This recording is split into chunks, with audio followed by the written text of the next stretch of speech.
Hi there VC, it's Steve Whitty here. I hope everybody is well and just trying to stay positive despite all that's going on in the world. This video is a response video to James Griffith's excellent video. My good friend James is Toofa. He showed off a lot of his Toofas. Now I like a good Toofa. I think it's a format that I think is generally I think the record companies have missed a trick here when it comes to the reissues. I think you put two albums together in a package of one. To me, represents better value than saying putting out a reissue with a whole load of outtakes, whatever. I was pleased that Radio attempted something like that last year. Excuse me, I've got a slight itch under my nose.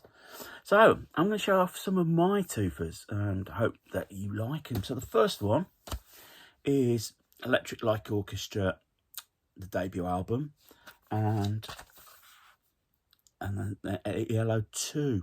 Now, first album we featured Roy Wood. He then left the band, and then it became very much a Jeff Lynne thing. Released on Harvest. This is a Dutch Toofa.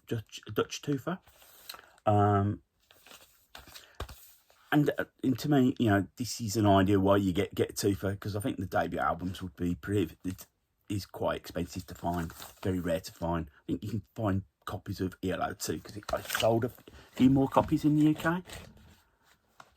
Now, in the 1970s, the Warner Group did Toofas under the thing called two originals off. So how they would do it is they'd package two albums. The front of it would be slightly different, but sort of intimating what the album covers would be like. And then you open up the sleeve, open it, and then you have the album covers. So it's not truly replicate the two albums, so to speak, cover art. So first up, I've got two originals of Faces. So the albums featured are The First Step and Long Player. And there you go. You open up the inside, and there you've got the two albums there. And you'll see from the front there, the Mickey Mouse on the front is the Mickey Mouse that's been held in the front of the First Step cover. Faces, one of my favourite bands of the 70s. Apparently, for those who saw them, it was John. They were phenomenal live when they were on it. John Peel always said that was his favourite gig was when they played Sunderland. Just wonderful. It was good time rock and roll. That's what made them stand out, I think. I'm just trying to think what's on here that anyone knows. Well, if you're not a fan of what Faces, and you've probably got these albums, but it's just good rock and roll here. Just wonderful. Next on the two original series, I've got Roberta Flack. So the albums on here are First Take and Chapter 2.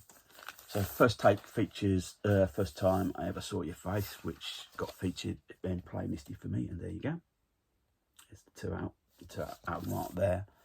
And then on the second one, you've got her version of The Impossible Dream, Just Like a Woman, Let It Be Me.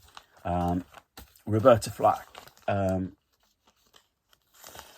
was one of the great voices of the 70s. Sort of disappeared after the 80s. Sort of disappeared off the radar a little bit.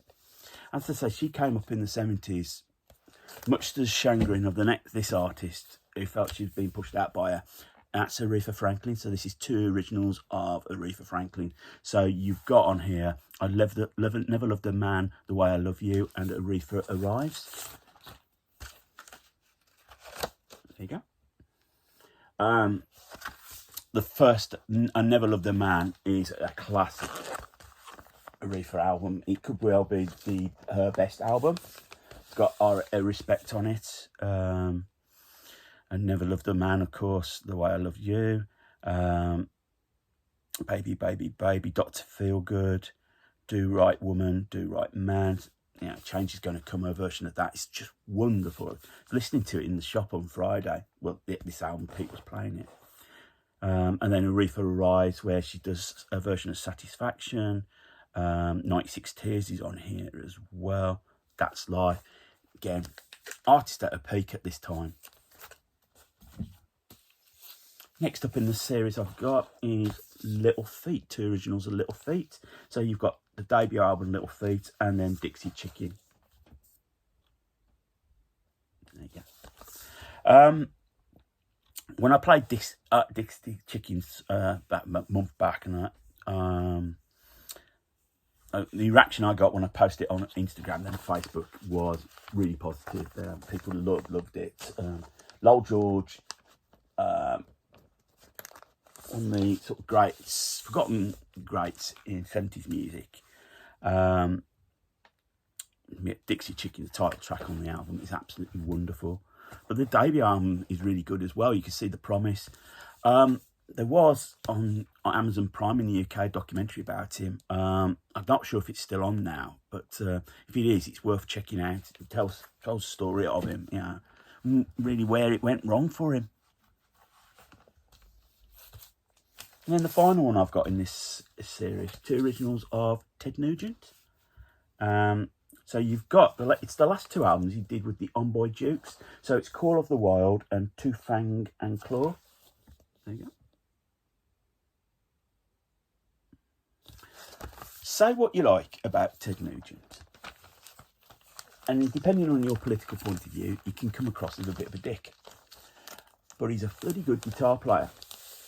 And the guitar playing on these 2 albums is absolutely wonderful. That's why, I heard this in the shop, and I thought I'm going to have this. It's just wonderful stuff. Ted Nugent's just a great artist. I think he's just brilliant. I think his playing's brilliant. I think take away the man from the playing. Not every record I've got in my collection, the man is a saint. Or the woman's a saint, or whatever. It's you take it for what it is. It's the music in the end. You can judge about the person afterwards. So in the 70s also, Fly Records took on the job of doing some Toofas as well. Now here I've got rather battered sleeves, really battered. Records play great. A copy of Joe Cocker, A Little Help From My Friends, and then the self-titled Joe Cocker album.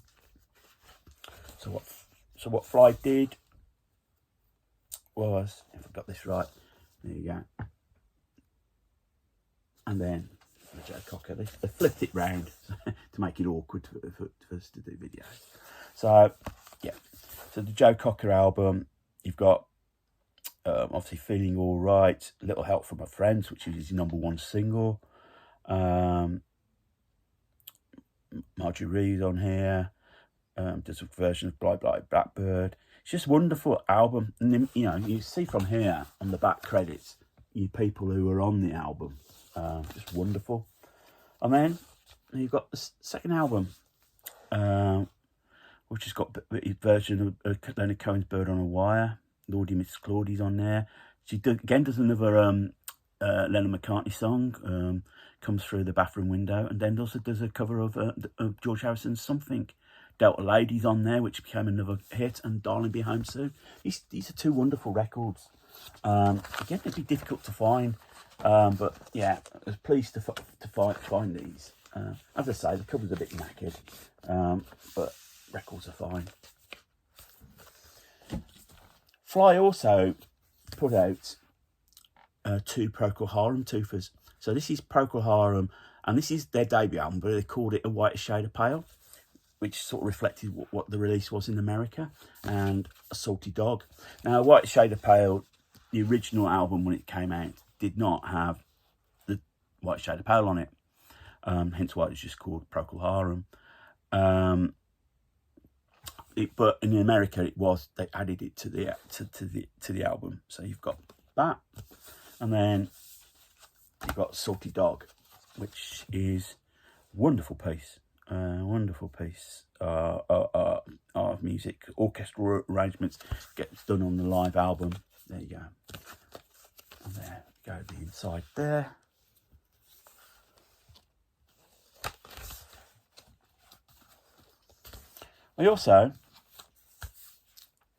I've got Shine On Brightly, the second album, and Home. Now, originally, I had this, did a big video on this years ago, where I had, I had 2 copies. Well, I had to split 2 for the cover was split. I've since managed to find a cover that's complete. It was a bit of a trend with some dealers to, if they had a Toofa, to split it in half so they could sell it as 2 separate albums. So there you go. The Shine On Brightly, as I say, was the follow-up second album. There you go. In fact, side 2 opens with Madeleine, My Regal Zonophone, who they had their album records were released on at the time.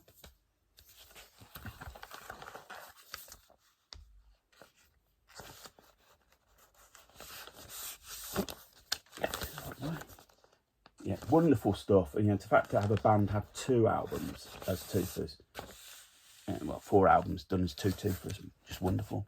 I mean, I do have an original of the Poko Haram debut. So in the 80s, Castle Communications got into the Toofa game.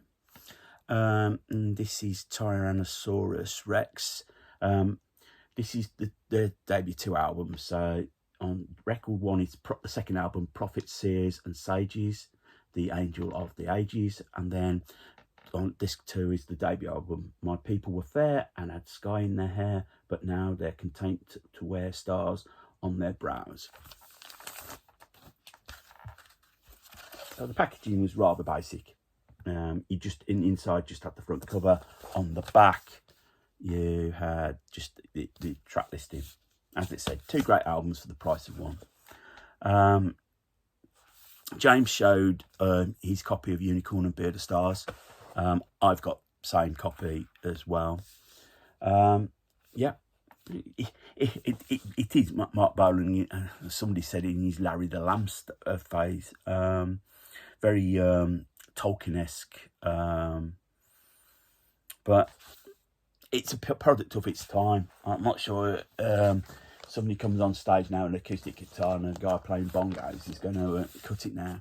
But hey, if Ed Sheeran can make it just by playing acoustic guitar on stage.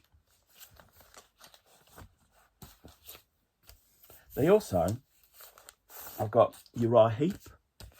So this is record 1 is Look at Yourself, and record 2 is their debut, Very Heavy, Very Humble. Side 1 on that one opens with Gypsy. There you go. Obviously, Look at Yourself, the original when it came out, had a mirrored finish, so you literally were looking at yourself when you looked at the record. The back there. So you got Gypsy, and then Look at Yourself sort of features very much sort of like the classic lineup of the band at their peak. As I said, you've got other album artists they released at that point on Castle Communication. You had Jeff Beck Group album and Rough and Ready, that was released. Todd Rundgren's had a couple released. Again, they did Poko Haram, but they did Shine On Brightly and The Salty Dog on here. Gary Moore, G-Force Live at the Marquee. Todd Rundgren's got Runton, Hermit and Mink Hollow. Joe Cocker again has got Jamaica Bay and Cocker Happy. Magnum, and I've just realised now looking at it, it's in there. My Magnum album in this series is in there. That's Vintage Magnum, which was sort of like a best of, and 11th Hour. Motorhead, Another Perfect Day and Overkill were done. Utopia, Oops, One Wrong Planet, Adventures in Utopia. So it was quite a few albums were released on that, and now actually when I look on Discogs, really expensive. Moving on to The Who. This is a Toofa that came out, I think, 1975 on Trap Records. So you've got here a quick one, and then The Who Sells Out. I got this off eBay. I won it. There you go. So quick one. Got got Run Run Run, Boris the Spider, I Need You, Whiskey Man, Heath Wave, Cobwebs and Strange. Side 2, Don't Look Away, See My Way, So Sad About Us, and a quick one while he's away. When the Who sells out, you've got Armenia in the Sky, Mary Ann with a Shaky Hand, Tattoo, Our Love Was, I Can See for Miles, Can't Reach You, Relax, Silas Stingy, and Ray Are 1 and 2. It's obviously the adverts on this make it stand out. It had the big reissue campaign last year when they did the Super Deluxe box issue. Was it all 2020? I don't know. Time seems to have gone. But yeah, I was really pleased to find that, because again, if originals on both of these albums are actually quite expensive, but I think I only paid about £15 for this, which I thought was great value. Something I only paid a £5 for was this. This is the Who, Magic Bus and My Generation. This is a Canadian release, or American actually. Yeah, okay, yeah. These two albums were released in North America territories on their own. My Generation is different to the My Generation, slightly different with the tracks to the My Generation that was released in the UK and Europe. And Magic Bus, I don't think it was ever released in the UK. So it's just two albums stuck in. It's just nothing there. Obviously, track listing there. Yeah, so you just got the little bit representation at the back, at the front there. Really good value. Cover's a bit knackered, but records play well. And so the final Toofa I'm going to show you is the one I've purchased recently. It's called Mr. Fox. The Complete Mr. Fox. It's their two albums. They only ever released two albums for Transatlantic. Debut Mr. Fox and The Gypsy. Like I paid, this was £16. But original, the shop has got this original £60. That just the whole argument of buying Toofas, really. Mr. Fox were sort of like a folk rock band of the early 70s.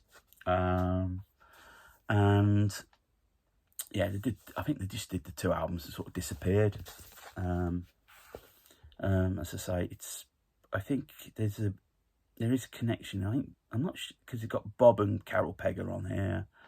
Alan Eden and Barry Lyons made up the band. Yeah, I'm curious to listen to this. Pete said, "Yeah, I think you'll like this," and I always trust his judgment. So yeah. So I'm looking forward to listening to that. So there you go, VC. I hope you like the Toofas I've shown, James. Hope they meet with your approval. So if you're stumbling across the channel and you like what you see, just give it a thumbs up. Leave a comment. I always get back to people. But whatever you do today, VC, make sure it's a good one. Take care of yourselves. Keep spinning. But more importantly, keep on smiling.